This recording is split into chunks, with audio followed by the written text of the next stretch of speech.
എല്ലാവർക്കും നമസ്കാരം. ഇന്ന് കുറച്ച് ക്രാബ് കിട്ടിയിട്ടുണ്ട് കേട്ടോ. സൺഡേ ആയിട്ട് എന്തെങ്കിലുമൊക്കെ ഒരു സ്പെഷ്യൽ വേണ്ടേ? സൺഡേ തന്നെ ഒരു സ്പെഷ്യലാണ്. അപ്പോൾ പിന്നെ സൺഡേ ആയിട്ട് കഴിക്കാൻ എന്തെങ്കിലും സ്പെഷ്യൽ വേണ്ടേ?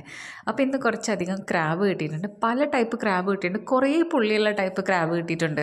അതേപോലെ മഡ് ക്രാബ് പോലെ ഒരെണ്ണം കിട്ടിയിട്ടുണ്ട്. ഒരെണ്ണമല്ല, രണ്ടെണ്ണം കിട്ടിയിട്ടുണ്ട്. പിന്നെ 3 ഡോട്ട്സ് ഉള്ള ഒരു ടൈപ്പ് ക്രാബും കിട്ടിയിട്ടുണ്ട് കേട്ടോ. എല്ലാ ക്രാബിനും എനിക്കൊരു ടേസ്റ്റാണ്, ഒരേപോലെയുള്ള ടേസ്റ്റാണ് തോന്നിയിട്ടുള്ളത്.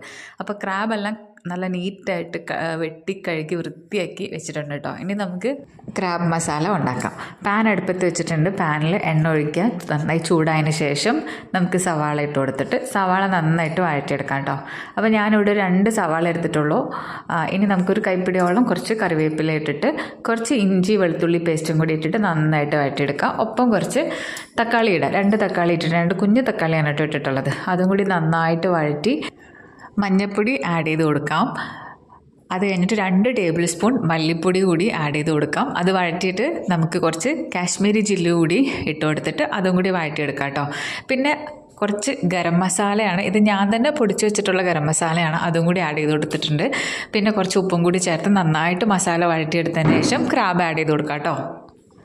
മസാലയൊക്കെ നല്ലോണം മിക്സ് ആക്കിയതിന് ശേഷം ഒരല്പം പോലും വെള്ളം ആഡ് ചെയ്യാതെ നമുക്ക് ക്രാബ് മൂടി വെച്ച് വേവിക്കാം കേട്ടോ.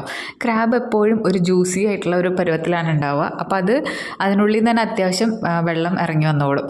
പക്ഷേ എന്നാലും നമുക്ക് ആവശ്യത്തിനുള്ള വെള്ളം കൂടി ചേർത്ത് നമുക്കത് ക്രാബ് വേവിച്ചെടുക്കാം കേട്ടോ. അത്യാവശ്യത്തിന് വെള്ളം ആഡ് ചെയ്തിട്ടുണ്ട് ഞാൻ.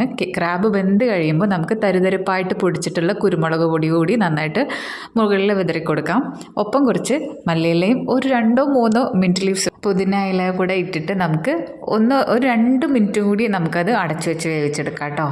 അപ്പോൾ ഏകദേശം നമ്മുടെ ക്രാബിൻ്റെ മസാല ഇവിടെ റെഡി ആയിട്ടുണ്ട്.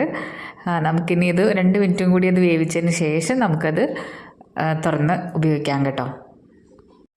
അപ്പോൾ ഇത്രേ ഉള്ളൂ ക്രാബ് മസാല ഉണ്ടാക്കുന്ന രീതി. ഞാൻ ഉണ്ടാക്കുന്ന രീതിയാണ്, പലരും പല രീതിയിലൊക്കെ ഉണ്ടാക്കാറുണ്ട്. അപ്പോൾ നമുക്കിന്ന് മട്ടരിച്ചോറാണുള്ളത്.